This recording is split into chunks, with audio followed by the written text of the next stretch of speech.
하루 강아지는 범을 무서울 줄 몰라 합니다. 용감해서가 아니라 몰라서 그렇습니다. 세상 사람들은 하나님을 무서워하지 않습니다. 똑똑해서가 아닙니다. 몰라서 그렇습니다. 일본의 전설적인 검객이라고 일컫는 미야모토 무사시는 공식적인 대전만 19번을 했어요. 19번을 칼싸움을 대표를 벌였는데 다 이겼어요. 이게 어려운 것이 종이 한 장 차이입니다. 실력이. 막상 막 하니까 덤벼드는 것이거든요. 근데 미야모토 무사시는 칼날에 쓰러져 죽지 않았어요. 그는 유명한 말을 남겼는데 나는 어린아이 앞에서도 떤다 그랬어요. 겁이 많아서 그랬을까? 그게 아닙니다. 영리해서 그렇습니다. 언제 칼이 들어올지 몰라. 어린아이라고 방심하면 어린아이의 칼날에 내가 죽을 수 있다. 그렇게 두렵게 인생을 살았기 때문에 역설적으로 장수했어요. 검객치고는. 우리는 지금 지난주에 이어서 여호와를 경외하지 않는 것, 즉 하나님을 두려워하지 않는 인생이 얼마나 어리석고 무모하며 위험한 인생인지를 묵상하고 있습니다. 반대로 하나님을 경외하는 인생이 얼마나 지혜로우며 얼마나 안전하며 얼마나 복된 인생인지를 우리가 알아야 하겠습니다. 오늘 본문의 말씀은 두려워하지 말아야 할 대상을 두려워하고 정작 두려워할 자를 두려워하지 않는 어리석은 인생에 대하여 경고하는 내용입니다. 자, 10장 28절 보시죠. 다 같이 시작. 영혼은 능히 죽이지 못하는 자들을 두려워하지 말고 오직 몸과 영혼을 능히 지옥에 두려워하라. 현실은 그렇지 않아요. 세상 사람은 말할 것도 없고 또 세상 사람들은 이해가 돼요. 하나님을 모르니까. 귀신 무서워합니다. 죽는 거 되게 무서워합니다. 병드는 거 무서워합니다. 자기 노후가 비참해질까 봐 굉장히 조심스럽게 두려워합니다. 그런데 진짜 두려워할 분은 안 두려워해요. 이게 어리석다는 거죠. 오늘 28절에는 두려워할 자와 두려워하지 않아야 할 자가 있다. 누군지는 생략되어 있지만 알 수 있어요. 우리의 목숨을 해하는 자를 두려워하지 말아라. 우리의 목숨을 해하는 자가 누구냐? 세상의 권세자들, 우리를 핍박하는 자들, 그 뒤에 그런 계계를 부리고 있는 원수 마귀의 권세, 그거 되게 무서워하거든요. 그러나 그러지 말아라. 그 대신 너희의 몸도 죽일 수 있지만 너희 영혼까지도 얼마든지 능히 지옥의 불구덩이에 던질 수 있는 하나님을 두려워해라. 이 말이거든요. 그래 놓고는 난데없이 주님께서 29절에 죄송한 표현이지만 난데없이 갑자기 참새 2마리 이야기를 가져왔어요. 이게 무슨 말이냐? 참새 2마리가 한 아사리온에 팔리는데 오늘 우리의 화폐 가치로 따지면 10,000원 정도 돼요. 10,000원. 시장 바닥에 가면 누가 그거 관심도 안 가져. 오늘로 따지면 콩나물 한 주먹에 얼마에 파는 것, 그걸 누가 정하냐? 하나님이 정한다. 그리고 더 나아가서 무슨 말씀도 하셨냐면 너희에게는 머리털까지 세신 바 되었다. 난데없잖아요. 하나님이 지옥에 멸하신다니 얼마나 무서운 분이에요. 근데 우리의 머리털까지 세신 하나님이다. 참새 2마리가 10,000원에 팔리는 그런 사사로운 일까지. 그거 10,000원에 팔리면 어떻고 20,000원에 팔리면 어때? 머리털 그거 10,000개면 뭐하고 100,000개면 뭐해? 없는 사람도 있는데. 근데 왜 그런 것까지 관여를 하시나? 아이고 시시하시네. 그렇게 생각할 일이 아니라는 거예요. 그렇기 때문에 무섭다 이 말이에요. 주님이 말씀하시는 것은 어디를 피하겠냐? 뭘 속이겠냐? 그 말 아니요. 너희들이 뭘 할 수 있겠냐? 네 손으로 참새 잡아다가 파는 것 같이, 네 재주로 참새 잡은 것 같지?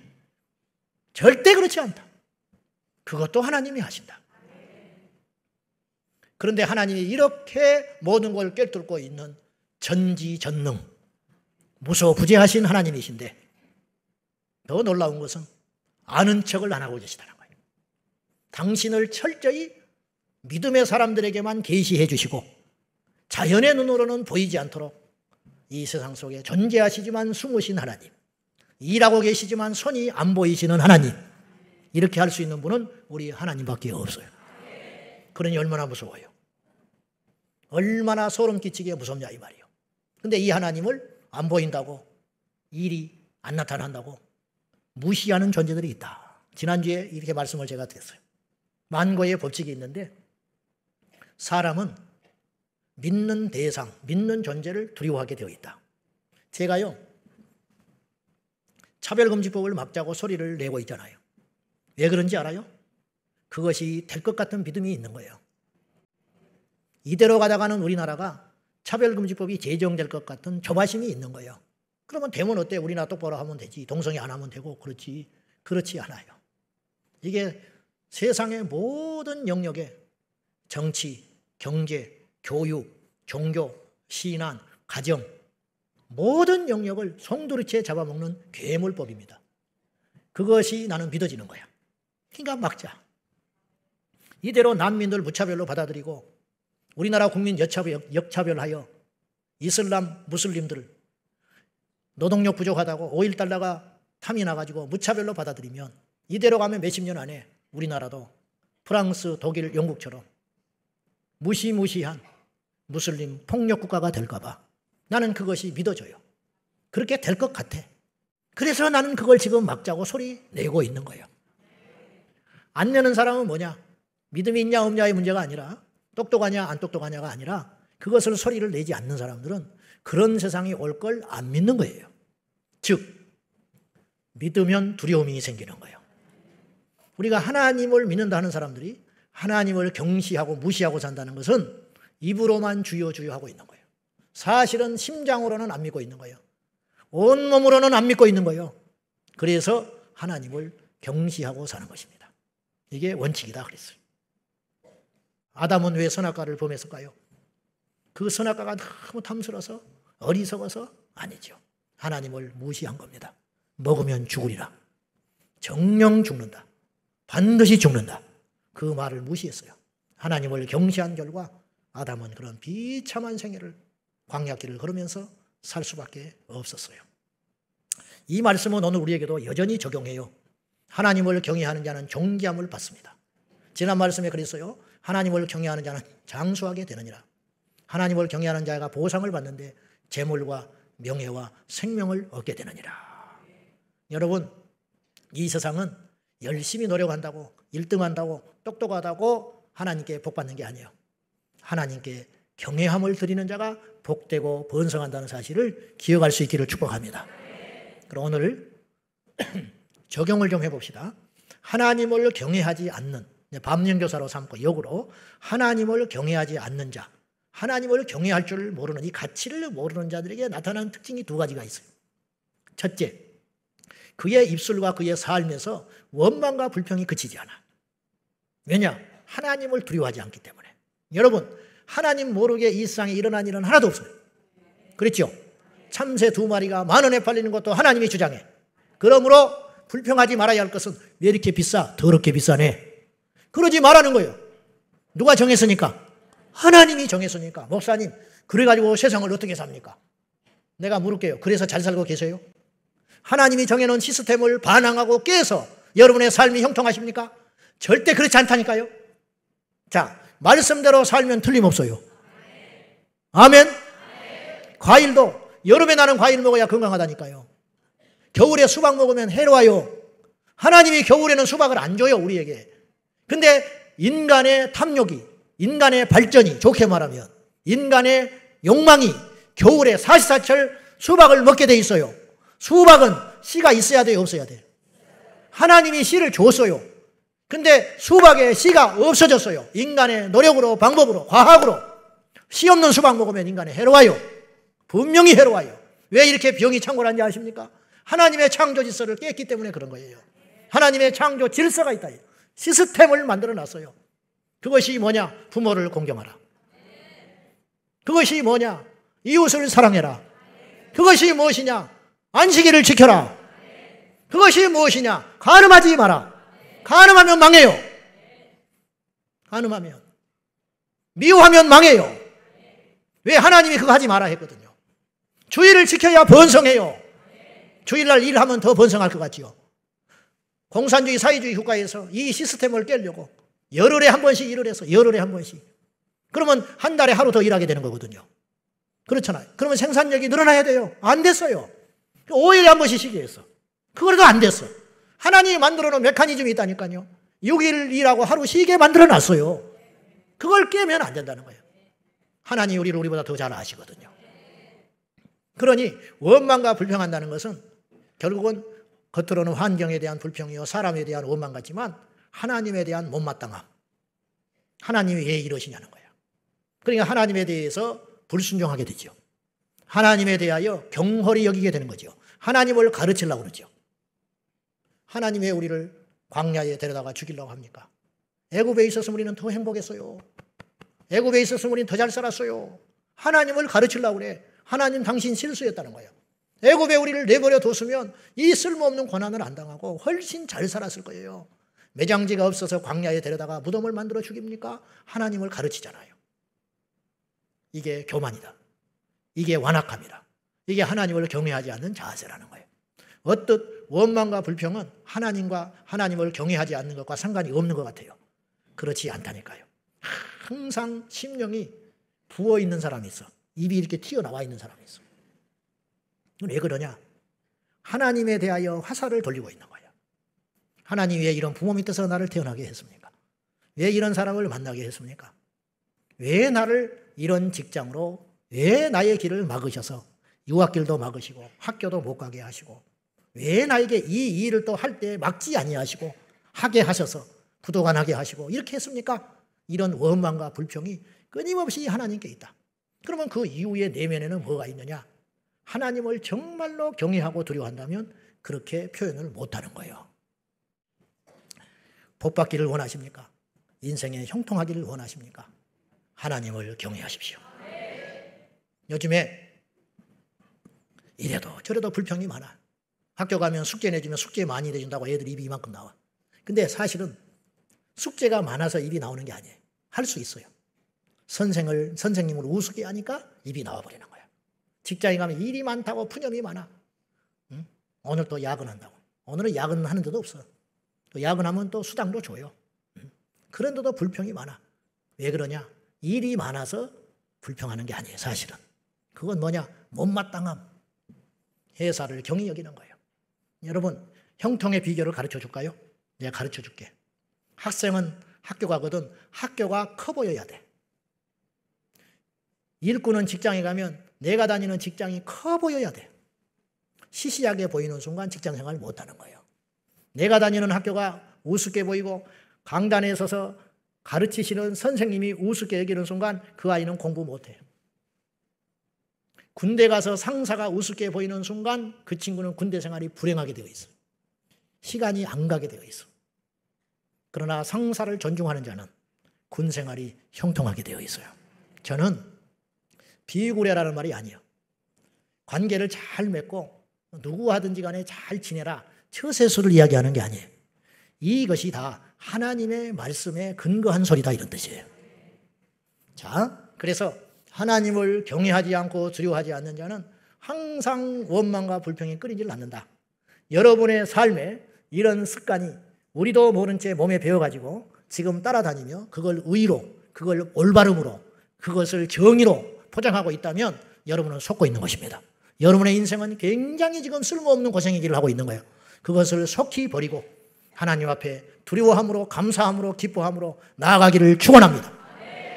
두 번째로 하나님을 경외하지 않는 자들에게 나타나는 특징은 역설적으로 하나님을 경외하지 않기 때문에 사람들을 두려워하기 시작하고 인생의 용기와 기계와 힘이 사라지게 되어요. 자, 세상적 두려움은 제가 이렇게 교회에서 또 신앙 안에서 참 그걸 자주 느끼는데 세상적 두려움은요, 예를 들어서 사람을 두려워한다든지 환경을 두려워하잖아요. 그럼 움츠러들어요.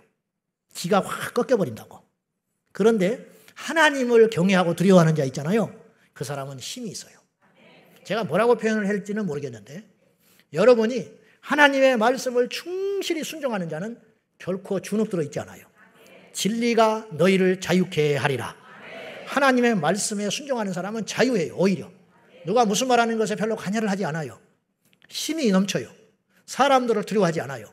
환경을 이길 수 있는 기계가 생겨요. 여러분 안에 어둠이 오고 우울증이 오고 삶이 무기력하고 침체에 빠지는 이유가 어디가 있느냐? 어느 날부터 하나님을 두려워하지 않고 사람들과 환경과 평판을 무서워하기 시작하고 있는 거예요. 한마디 툭 하면 입을 둘러쓰고 누워 있어야 돼. 교회 갔다가 무슨 말 한마디 들으면 그 다음 주에 교회를 못 와. 얼어붙어가지고. 그래가지고 어떻게 믿음으로 세상을 이길 수가 있겠냐고.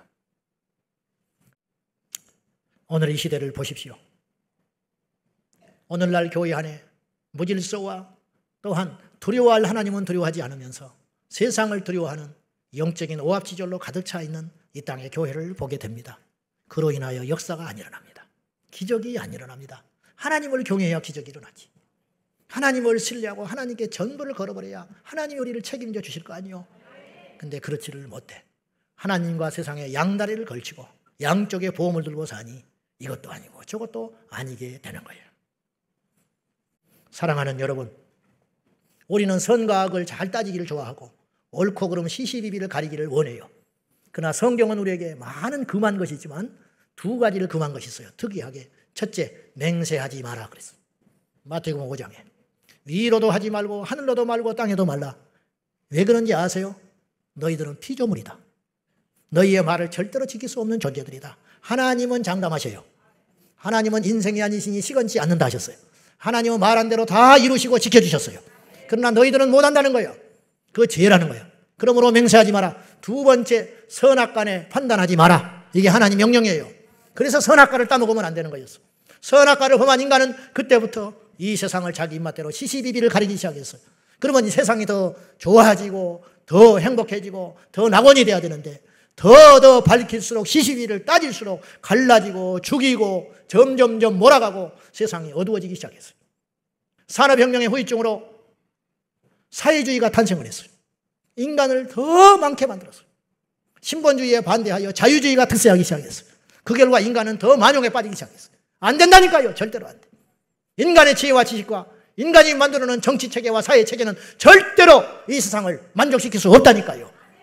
그러므로 우리는 무식해서 하나님이 세운 질서와 원리에 따라서 고개 숙이고 순종하고 따라가는 것이 아니라 정말로 하나님을 신뢰하기 때문에 하나님의 살아계심 우리가 온전히 믿기 때문에 그 구조 속에 살아가는 지혜가 저와 여러분에게 있기를 예수님의 이름으로 축원합니다. 여러분, 우리가 어떤 권위에 순종을 하면 보호를 받습니다. 무슨 말인지 알겠어요? 질서에 순종하면 보호를 받아. 자식이 부모의 말에 온전히 순종을 해버리면 부모가 그 자식을 책임져 버려요. 아시겠어요? 학생이 스승의 말에, 우리 반 학생들이 그 선생님 말을 다 따라. 주라면 죽는 신용까지 해. 근데 자기 반 학생을 누가 건드렸다. 그러면 선생이 나가서 다 책임져줘. 어떤 놈이 우리 애 건드렸어.